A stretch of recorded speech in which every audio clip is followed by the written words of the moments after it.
Chelsea Moore with Divine Speech and Language Services. Thank you so much for the inboxed text messages and quotes and letters from Facebook as well as my YouTube page. But I want to get right down to it and answer some of your questions.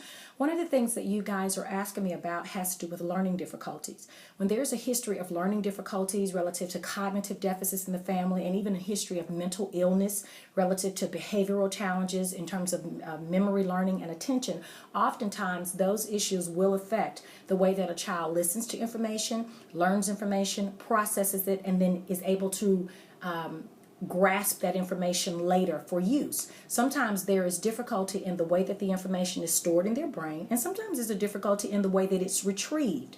Either way it goes, comprehension is a private event, and we really don't know when it happens. The only way we have manifestation of comprehension is when someone does a task that shows us that either they have misunderstood information, they've misprocessed it, or they've misquoted it, or did not recall it accordingly. So oftentimes when things like that happen, there is a breakdown in the way that children receive information as well as how they communicate it. Remember, communication has to do with memory, learning, and attention, as well as verbal output and nonverbal expressions.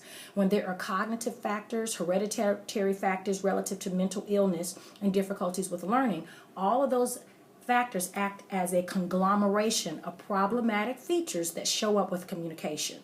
Oftentimes, these children will be the type of children that are finally diagnosed as learning disabled or LD, or sometimes they will have what's called specific language impairment.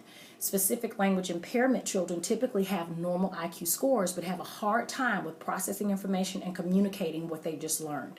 For more information regarding speech language services, please visit us online at divinespeech.com. Please don't hesitate to like our Facebook page at Divine Speech and Language Services, or look at our YouTube channel, Divine Speech / Language Services. Thank you so much, and remember, speech is divine.